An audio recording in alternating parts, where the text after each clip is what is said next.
All right, well, good afternoon, everybody. This is Scott Fisher. I'd like to welcome everybody to the November Military Outreach Group meeting. Like always, we'd like to go ahead and start it off with the Pledge of Allegiance. I'm going to go ahead and bring up hopefully you all can see my screen. I'll go ahead and if you can place your hand over your heart and I'll get us started. Pledge allegiance to the flag, the United States of America, and to the republic for which it stands, one nation, under God, indivisible, with liberty and justice for all. Hi, Katie. All righty. With that said, I would like to thank all of our veterans and the active duty members on the call. Last week, we did get to celebrate Veterans Day on November 11th. The Marine Corps members out there, I think you might call that like Recovery Day because we birthday November 10th. And sometimes with my Marine veterans, that can be a little exciting. And lastly, I'd like to thank our sponsors, Dominion Energy and the Columbia Metropolitan Magazine for their help with the chamber. We do appreciate it. With that said, we're going to go ahead and get started on the agenda itself. And we'll start off with the, if Susan Edwards is on the call from Cassidy. Suzanne. Is she on the call yet? I don't see Thanks her so on. much, Scott. I'm here. I am going to share my screen and run through a quick presentation on what's going on in Washington. And hopefully all of our partners in our congressional offices can back me up if I miss anything. So just a quick update on what's going on in Washington. As you can imagine, it's a exhausting and fascinating time here. But I'm going to focus on defense issues today. Both the House and Senate have finished their markups of the National Defense Authorization Bill. And we, although we're into the new fiscal year already, which began on October 1st, staff level negotiations have ended, but the bill hasn't passed.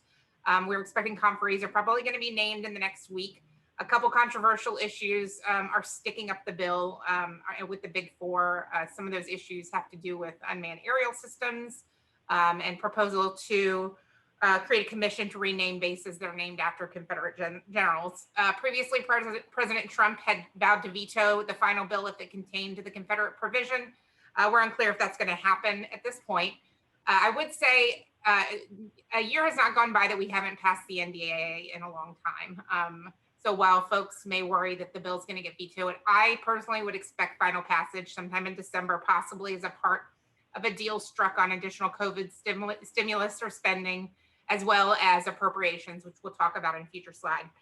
Some great news for the Midlands. The Fort Jackson Trainee Barracks, an additional phase was authorized for $7 million for Trainee Barracks Complex 3 Phase 2, thanks to the hard work of our congressional delegation. And the Army will be completing this project using previously unprogrammed funds. When it comes to appropriations, the House has marked up and passed 10 out of 12 of its appropriations bills, including defense and MILCON. We talked about this in the last military affairs meeting, and a huge news story for the base. House appropriators added additional MILCON for Fort Jackson, and Fort Jackson was actually one of the biggest winners in the bill, with $42.2 million being added for 2 cost-to-complete projects and 1 unfunded requirement. The Senate released its bills last week. It includes the UFR, but not the cost-to-complete projects. But these bills still have to be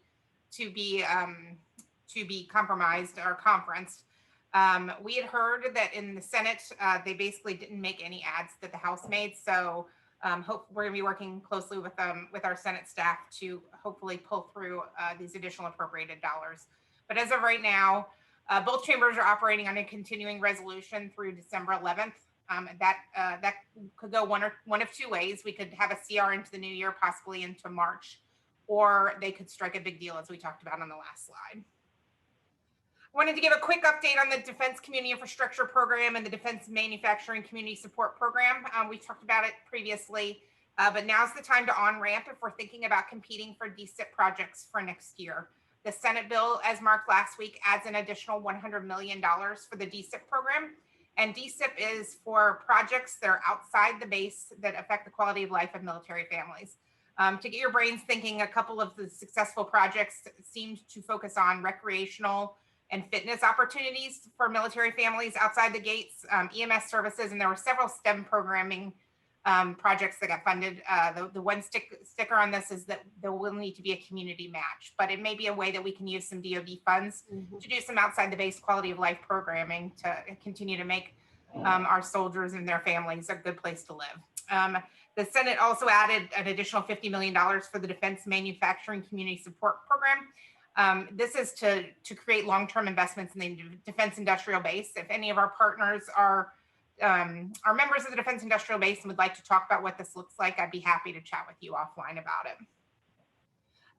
So at this time, almost everyone in Washington is preparing for the new administration.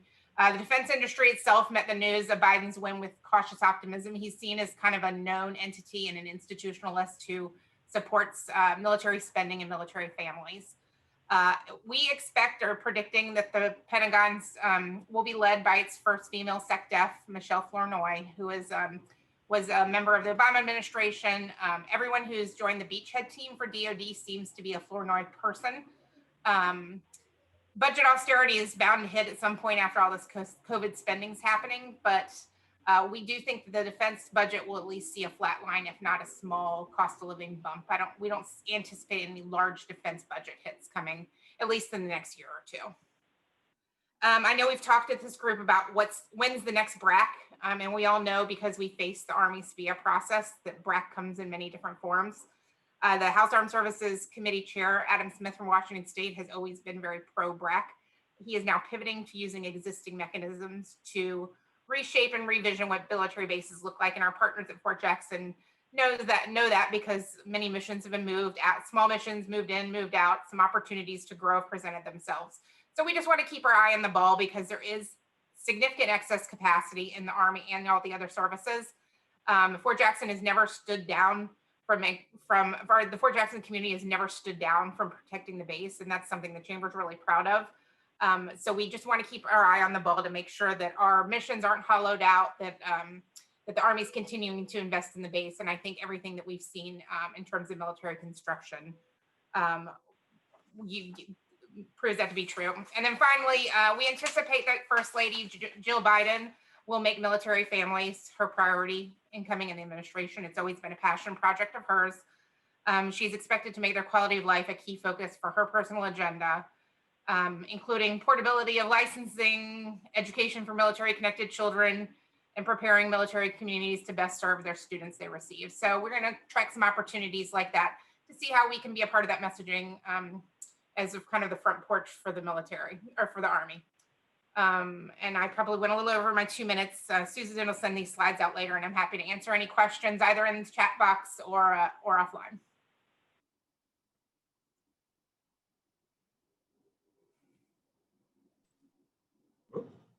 Thank you, Susan. That was very interesting, actually. I think we'll move on to Senator Graham's office, William Smith. All right. Good afternoon, everybody. It's good to see you all again, even if it's virtually. Just a couple of things they wanted me to put out. The NDA is working its way through the conference, and they'll be working out some issues and can come to agreement hopefully in the next week or two, or coming weeks. Senate released its appropriations bill last Tuesday, and they're hoping to have something passed that can be signed before 11 December when the current CR runs out. And other than that, it's really good to be able to work with y'all for the next 6 years at least. And looking forward to it, and appreciate everything everybody does. And that's all I have. Yeah, I guess congratulations on the re-election are in order. Thank you, William. We'll go to Brianna Bateman from Senator Scott's office. Hey, good afternoon, everyone. I'll tell you, I love following William. He really hits the points, and I can just say, hey, everything William said. So it's great to be with all of you. And I bring greetings from the senator. If each of you need anything, just please don't hesitate to reach out to our office. I can send my email around as well, but it's just great being with you all today. Thank you, Brianna. I do not see Larry Ward on the call. I think we'll move down to Congressman Wilson's office. Alex Morris. Hey, good afternoon, everybody. Our legislative staff is working hard on the National Defense Authorization Act. We expect today a vote to go to conference, and then sometime in early December, we expect to see the final conference report. The NDA does still include Congressman Wilson's Body Armor for Females Modernization Act, especially with Fort Jackson here. We're really pleased to see that moving forward. In addition, to read my notes here, Parris Island Protection Act is up to 6 co-sponsors. That's 6 out of 7 of the state delegation, and Representative Tom Tiffany, who was a former Marine. Like Brianna said, if anybody needs anything, we're here to help. And like William said, we can't count on 6 years, but we look forward to working with y'all for at least 2 more years. So thank you for having us. Thanks, Alex. We'll go ahead and move over to the South Carolina Department of Veterans Affairs. Sandy? Hi. I wanted to talk to you about the governor's commander's briefing and the feedback that we've gotten from that meeting. This was the first year that it was broadcast live by ETV, and we had a lot of positive feedback about the way it was handled. But we also had a lot of positive feedback on the way that it was done more as a conversation than a presentation. So right now, we have taken the issues that we've gotten from the commanders, and we are working with the installations to try to get some of those resolved. Education, healthcare, expansion of the Coast Guard facility in Charleston, military spouse teacher certification, and a commanders council, so that the commanders can share ideas and best practices throughout the year instead of just at that one time a year being the commanders briefing. As I said, for us, if anybody has any questions, I'm happy to answer them. Questions? Well, thank you, Sandy. Okay, we'll transition to the VA healthcare system. Andrew. Hey, good afternoon, everyone. This is Andrew Barton from the Columbia VA Healthcare System. I first just want to start highlighting 2 events that took place over the last month or so. So on October 30th, we were very fortunate to host the Secretary of the VA, Secretary Robert Wilkie. He spent about 3 hours with our team, and that included a leadership briefing, campus tour. He engaged frontline staff, and he also recognized some of our frontline staff who have really gone above and beyond during the pandemic. So really nice visit with Secretary Wilkie. Also, on November 13th, we hosted the Columbia Garden Club, and that included First Lady Peggy McMaster. And the group is looking at moving a blue star marker, so this would be potentially the second on our campus, to an area right outside of where our Fisher House will be. So very excited to work with their team going forward and finalizing that location. As far as current healthcare operations, we continue to focus on the safety of our veterans and staff during the current pandemic. We're currently averaging right around 3,500 appointments a day. And I provide that number because that's actually our average, or that was our average pre-pandemic. So we are very cautiously optimistic about being at that level in today's climate. We've been able to do that through a mix of virtual, face-to-face, and telephone visits. And then also, as far as COVID-19 testing, we continue to be one of the high-performing and high-volume COVID-19 laboratory testing VA medical centers in the country. To date, we've completed 38,000 tests, and we're currently averaging a turnaround time of 1.14 days. As far as events coming up in the next 30 days, there's one that I do want to highlight. We're going to have another American Red Cross blood drive on December 9th. That will be on our Dorn VA campus in Lot 17 from 10 a.m. to 4 p.m. And then lastly, just want to provide a general reminder, obviously still in flu season, veterans are able to receive their flu shots free of charge with their VA ID in the community at CVS, Walmart, Kroger, Costco, or community urgent care centers. Thank you.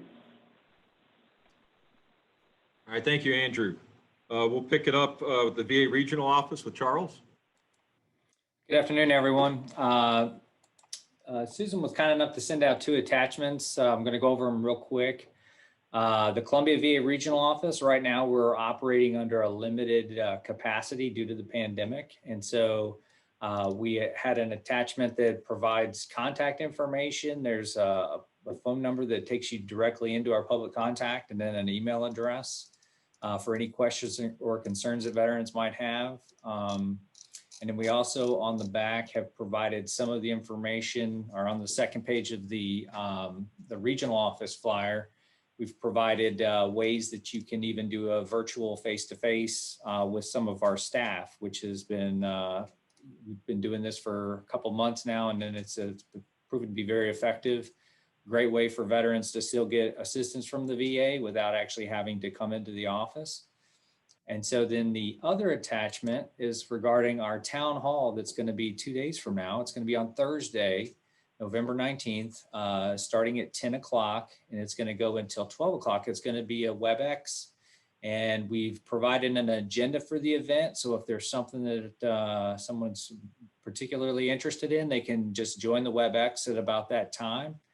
And we're going to have a workshop. We're going to have on appeals. We're going to talk about the principles of service connection, some great information for veterans, as well as a great time for veterans to even bring up questions or concerns they have about benefits, questions they have about benefits. It's all going to be in sort of a one-stop shop from 10 to 12 on Thursday.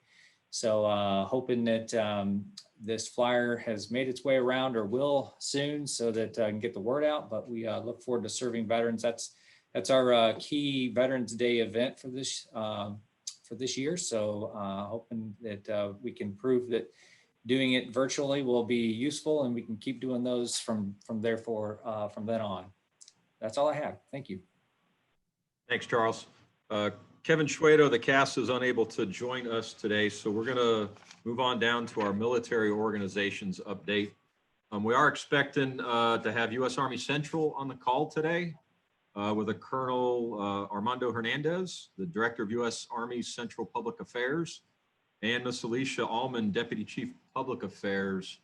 I'm not seeing their name on the call right now. Susan, am I missing them? Do you see them? Or anyhow, just like to introduce them, but they are going to be joining the group. So we do look forward to meeting them in the future. So we'll go ahead and move on to Fort Jackson. Colonel Larson. Hey, good afternoon. Colonel Mike Larson, and I am the new Deputy Commanding Officer for Fort Jackson Army Training Center here. First off, just appreciate the invitation, and just kind of open with a disclaimer of 28 years of being in all types of different communities and Army installations.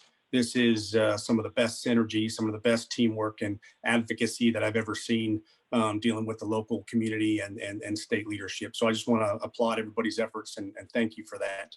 It sure makes it easy to serve when you know you've got teammates like that. Here at Fort Jackson, we continue to do what we do best, and that's make soldiers.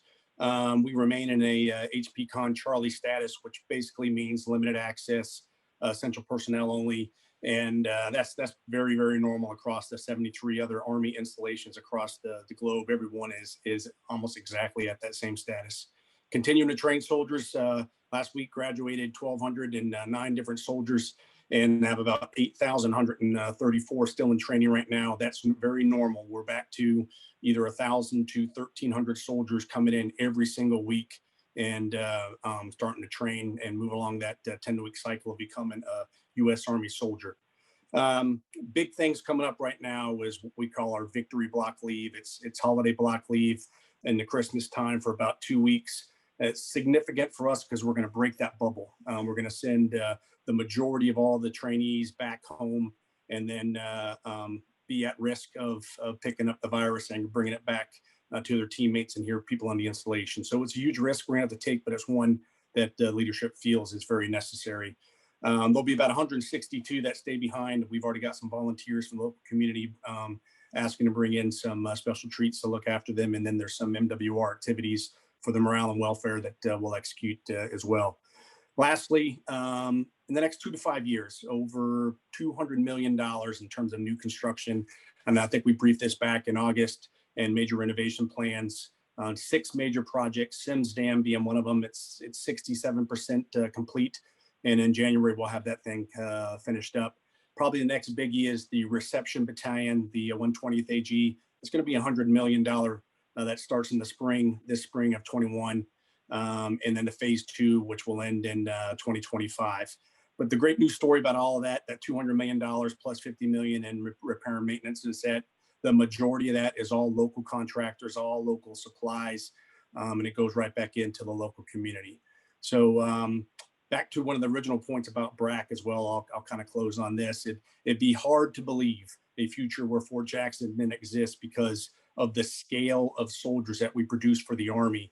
50% of every soldier that is in the Army today was trained here. 60% of every female was trained here, and you just can't stop that training apparatus and still maintain our force, the requirements that we have. So it'd be hard pressed. With that, I'll close if anyone has any questions. That's good. Always take good news at the end. Thank you, Colonel Larson. We'll move forward to South Carolina National Guard with General Jones. Hey, good afternoon. On behalf of Major General Van McCarty, who is in a briefing right now, I want to thank everyone for your partnership. I'd like to thank Susan Ann for the slide presentation. I look forward to sharing that with our staff also. Also good to see online Katie with the USO.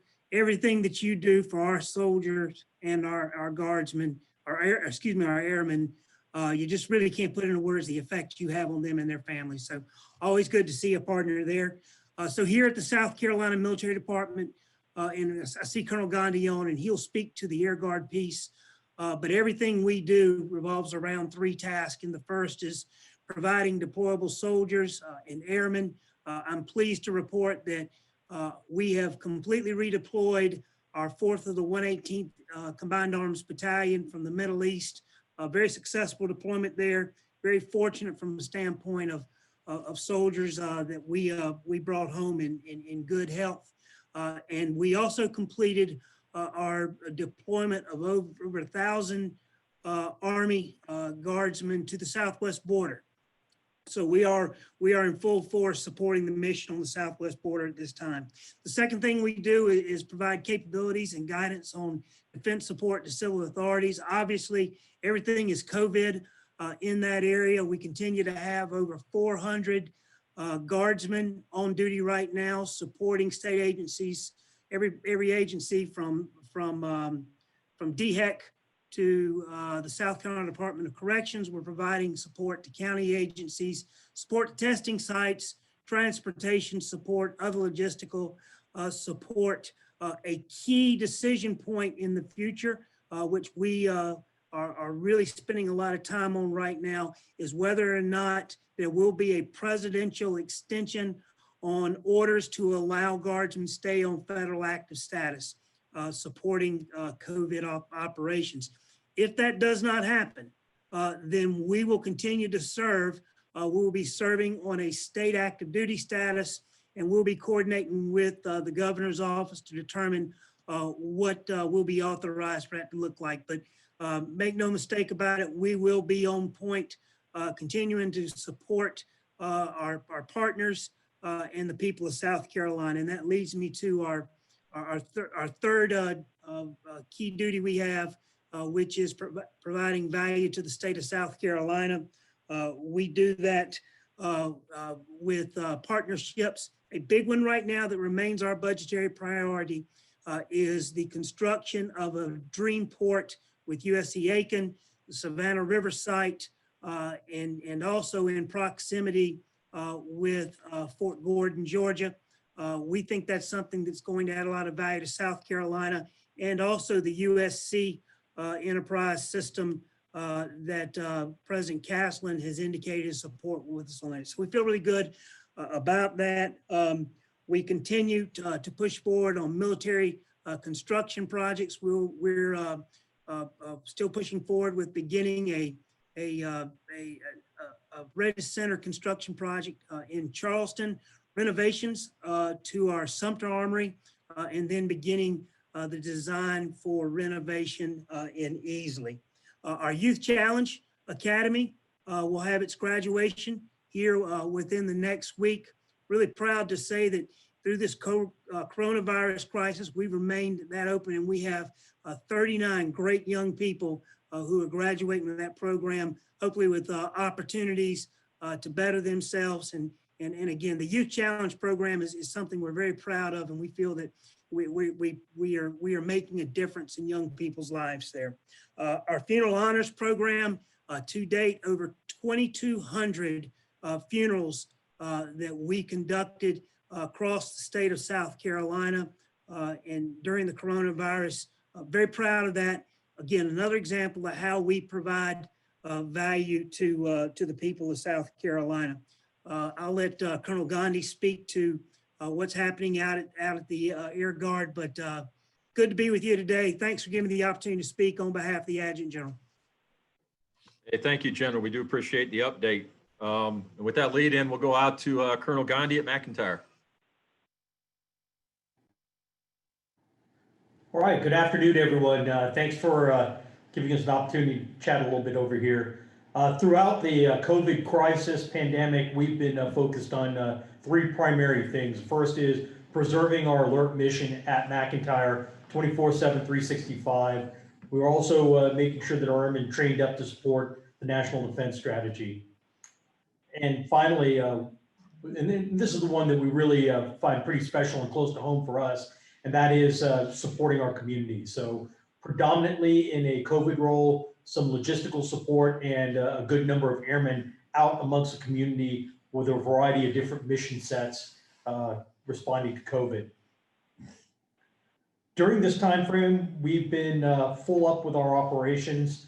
We had about 150 airmen deployed at the time the pandemic began. We've gotten them all safely back home, and they're back on duty in their normal status, whether it be full-time on base or in their civilian capacities. We've been providing, as I spoke before, the COVID support in the community, and we're getting ready to send our aviation package out next spring. The timeline and force structure and location, we're not at liberty to discuss at this point, but they're getting ready for their periodic trip out to support national security objectives. And they'll be spinning up for that here. They're already doing so. One thing that you can anticipate seeing out of the Air Guard will be next summer timeframe. We're thinking it's about July of 2021. We will be having some significant runway construction on our main runway. The airfield will still be open. The shorter runway, which is primarily for rotary wing aviation, will still operate normally, but our large runway that the fighters operate off of will be closed for extensive renovations. As a result, we're currently planning to relocate our flying operation to the Columbia Metropolitan Airport. We've been receiving great support from the airport authority and the partners that we'll be working with over there, and we're looking forward to that. We also believe that our alert mission will move over there to Columbia as well, and we're working our way through that process at the same time. A couple shout outs I'd like to put out there to the community in general is always super supportive.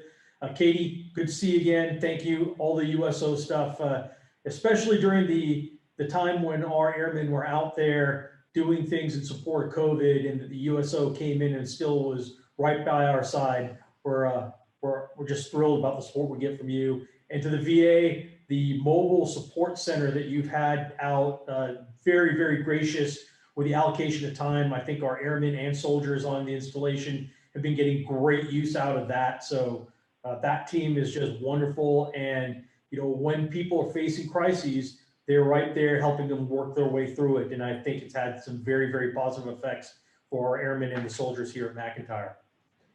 What we are also anticipating is the next round of Air National Guard basing of the F-35. Recently, it was just announced that Jacksonville will be receiving F-35s in the next couple of years, and they'll be selecting a couple more locations for Air National Guard units, specifically to the Air National Guard. We are obviously extremely well suited for that, and the community support here is just, absolutely fantastic. And we appreciate the efforts that everyone's been putting forward. Specifically, I'd like to thank Congresswoman Shakise Newton for her leadership in helping us secure Richland County's proclamation supporting bringing that aircraft into McIntyre to help help our community and help keep the Air National Guard in South Carolina strong, as well as the Central Midlands Council of Governments with their proclamation. We'll probably be reaching out to other organizations, just to solidify that support and answer any questions that you may have that go along with bedding down a new airframe. It'll bring a lot of jobs and economic impact to the local community. So we think it's a win-win for South Carolina and more importantly for our nation and the taxpayers, because this is a organization that will be able to put that aircraft to great use when called to do so. With that, if anybody has any questions, I'd be happy to field those. Thank you very much. All right, if there's no questions, I'm going to move on to the community updates. We're going to start off with the USO. So Katie? Hi, everybody. We have a lot to share with you all. A couple of updates on kind of the ways that we've adapted to COVID-19. We were able to, at the beginning of COVID, create some virtual programming that was quite a success. We did story times through social media. We have hosted 6 drive-through programs where we've put together bags with family activity kits. We are the only USO stateside that has remained open throughout the COVID pandemic. So we've just moderated or adjusted how we did that. So we built a new Dutch store. If you've not been to our center recently, we do have a new Dutch store that allows us to continue to serve those service members traveling through the airport in a safe manner. We have been grateful to pack and deliver care packages for South Carolina National Guard soldiers and airmen who are working those COVID-19 testing sites like General Jones talked about. We've also distributed over 7,000 toiletry kits to service members just at Fort Jackson. Overall, we've delivered over 8,000 toiletry kits throughout the entire state. We've packed and delivered care packages for service members from all branches who were and are quarantined, including down with the Coast Guard. We were able to purchase fishing poles for sailors who were under restriction of movement at McCready. And then something that we're really proud of is that we have been able to provide snacks and water to every single service member leaving Fort Jackson on chartered flights going to their AIT locations. So we have not missed a charter flight since they started those in May. You may have seen our photos on social media, but we pull up our new van or our Jeep and we hand out every single one of those service members. Usually it's a whole pack of Oreos. So we're pretty popular on those days as well. We were also able to serve prepackaged meals to every soldier working at Fort Jackson's Moncrief, who went months without days off due to the pandemic. We also were able to serve the alert team that Colonel Gandhi was talking about out at McIntyre as well. And then since 2020 started, we've, like I mentioned, have distributed over 8,000 toiletry kits throughout the state, over 2,500 packages of Oreos, over 300 care packages to South Carolina National Guard service members working those testing sites, over 15,000 cups of coffee, over 75,000 Starbucks sandwiches, and we've supported 30 deployments and numerous homecomings, both with the Guard and out at Shaw Air Force Base. So we've been busy, and we're grateful to all of you for allowing us to be a part of it. There you go. You can see General Jones. Yep. Thank you, Katie, and the USO for all that you do. Next up, we're going to go to Jared Evans out at USC. Hey, good afternoon, everybody. And yeah, kudos to Katie and the USO and all the great work they do. Just some updates from USC. So last Wednesday on Veterans Day, we unveiled a 3,200 square foot Veteran and Military Center of Excellence. This will serve as the new home for our entire military affiliated student population. I'm actually in it right now. We plan for this to be live and operational come January when students return back for the spring semester, but it's going to allow us to be able to serve and support this community in ways we haven't been able to do historically. So really from cradle to grave, from transition from service to school to ensuring they have everything they need from support and programmatic services while they're in at USC as a student, and then ensuring they have everything they need to go off and be successful post-degree. So that's something we're really excited about, something we've been fighting for and pushing for at the university for a long time. So really a historic milestone for the university and how we can support our entire military and veteran population. 2 weekends ago, we had our 3rd annual Veterans Day 5K.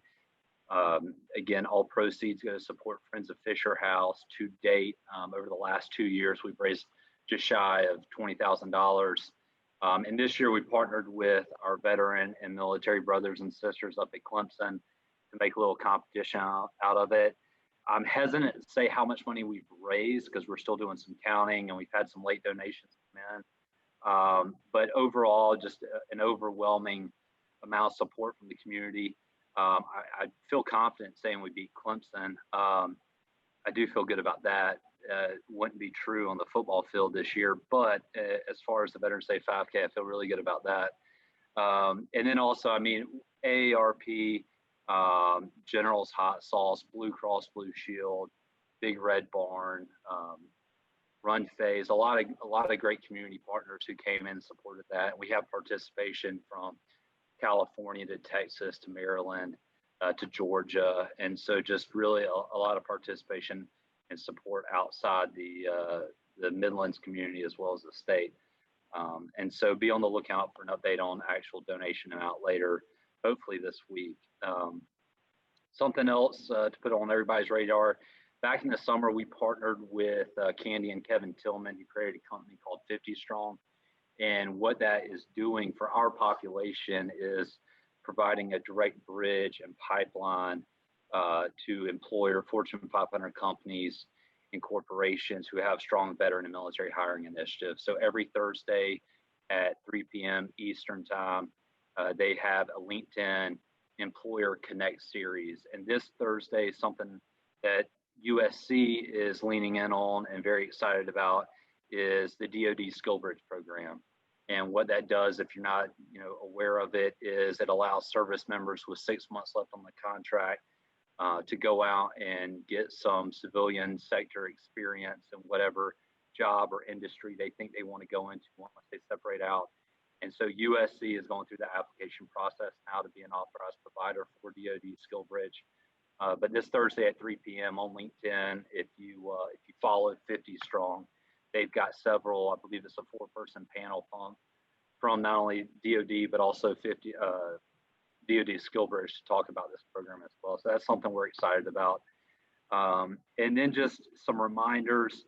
A year ago, we aligned our active duty military tuition rate with tuition assistance for anyone taking part-time classes, so they won't have to pay out of pocket for tuition. And that's capped at $250 per credit hour. And then for our full-time service members, we've capped tuition at $3,000 per semester. That includes Guard members, that includes reservists.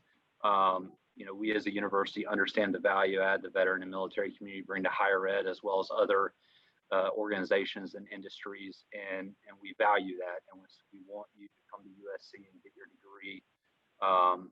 If we have the academic program and degree you're looking for. But just wanted to remind everybody about that tuition drop that we implemented a year ago. And then also we're growing our online platform, something we're very excited about. So again, regardless of where you're serving around the world, if you want to earn a degree from USC, you can do so at a rate that's in line with tuition assistance. And that's something we're very excited about. And next fall, we'll be announcing a 4-year bachelor's cyber intelligence degree that will be available in person and online. That will include certificates as well. So again, we're doing a lot. And I think over the next semester throughout the spring, we'll have more announcements and partnerships to bring to light. But just a lot of great work going on under the leadership of President Caslin. And for those of you who don't know, we recently, within the last 3 months, hired Major General retired Todd McCaffrey, and his leadership has been incredible. and it's been great to get him on campus and onboard him. And it's just, we've got a lot of great momentum, a lot of good things going on at USC, and that's it for me. So thank you, I appreciate it. All right, thank you, Jay. Next up, we're going to try to pull up Rebecca Jordan from the American Red Cross, if we can get her. I see her as an attendee, but not as a panelist. I don't have any ability to pull her up, it looks like, Susan. So I guess just to run through some results, the Red Cross did have a blood drive on Veterans Day. And of course, this, since Columbia is an Army town, won. So second place was Navy, followed by Air Force, Marines, and last but not least was the Coast Guard. So just wanted to share that news. And then I want to back up to the military organizations update. I mentioned having U.S. Army Central on the call. I do believe we have Miss Alicia Allman on the call. Hey, yes, good afternoon, everyone. This is Alicia Allman, and just on behalf of Lieutenant General Terry Farrell, I bring you greetings from U.S. Army Central. We are actually the Army space of U.S. Army Central Command, the higher headquarters to the 8 subordinate unit organizations, frequently referred to as Patton Zones. We've been on the front line since 1918, so it's quite a long time. Our headquarters resides at Shaw Air Force Base, South Carolina, here in Sumter, and we're comprised of some of the Army's most senior and experienced leaders here in the force. We're also home to the highest ranking Army military commander in the state of South Carolina. In our deployed area of responsibility, we support 30,000 soldiers in combat, security cooperation, as well as peacekeeping operations across 20 countries throughout the Middle East region, areas stretching from Egypt all the way to Kazakhstan. Our team embodies the total force, drawing the Army's finest active duty, reserve, National Guard, and civilian professionals. U.S. ARCENT continues our presence protecting U.S. interests with 17 partner nations, and we collectively promote regional stability and counter emerging threats. So as you guys know, we are very busy. Even in the COVID environment, we're still able to execute, train, and we're definitely ready to support the U.S. So other than that, that's all I had to add, and thank you for welcoming us to the team here. Yep, you're welcome. Thank you for calling in. I think we've figured out how to get Rebecca Jordan in. I hope I didn't share all your news for you. Rebecca? Great. Thank y'all so much. It was a great time to be able to host a blood drive on Veterans Day. We needed to make up some units of blood that we lost with the loss of the Carolina Clemson blood drive. So thank you, Susan. She led our charge. She got Jared involved. She got the Department of Veterans Affairs, the City of Columbia. And so we're looking to continue to do that in the future years, but really enjoyed it. Kevin Schwedo was very happy to hear the Army won. He came out and did some Facebook Live with us. I don't know, we might have unleashed a beast there, but just really appreciate it. President Caslin and his wife came out and donated. So just a really great day and appreciate the support. Thank you for the shout out too. Thanks, Rebecca. So that is the last agenda item. Is there anybody that we've missed? I think we've covered everybody. There you go. I was going to see if you had anything you wanted to share, Susan. Actually, just to tell everybody on the call, thank you so much. What you can't see is that we have over 75 people who are participating, and it's that support and all the support you've heard about that make us a great American defense community. So to all of our veterans, to our veterans families, thank you so much for your service and your support. To our generals and our leaders and commanders, we thank you for everything that you do and for the major role that you play, not only in the state of South Carolina, but in the country and in our freedom. So thank you for that. We will have this program will be recorded so you can share it with others. We will send out Suzanne's handouts and then others. And then as you're looking, if you see other information that you would like for us to share with folks, there are so many great opportunities to continue to support our veterans and our active duty military. And when they were talking about their numerous organizations who have offered to take food out to Fort Jackson, trust me, that will be a calorie high intake for all of our soldiers who are unable to go home. The other good thing about, though, our Victory Block Leave is that will generate and stimulate the economy at the local airports and with the buses. So that's going to be a great feat, and USO will be actively involved in that. Everything will be COVID conscientious and friendly, and within all of the guidelines there. So that will be an interesting event for all of us, because they're going to spread it out instead of having it just over a couple days. It's going to go for 6 days. So we'll be stimulating the economy for a while, right, Katie? But just to tell everybody, thank you so much. Richland County Council has been tremendous in supporting Colonel Gonde and the group out there with F-35. So we just, it takes an entire community to support our military. And so we just say hats off. Thank you, Suzanne. Thank you for covering Washington for us, and our congressional leaders. We couldn't do it without each and every one of you. So we appreciate it. Well, before I close the meeting, then I would like to thank Susan for all that she does, really to bring us all together and to make this happen for all of us. So thank you, My Susan. pleasure. My honor. And then just lastly, just a reminder that the meeting is recorded out on the chamber web. We will send some highlights that'll be distributed out after the meeting. And lastly, the next meeting follows up on Tuesday, February 23rd in 2021, which hopefully will be a much more normal year than 2020. So I hope to see you all then. All right. Thanks, everyone. Have a great holiday. Be safe. Stay healthy.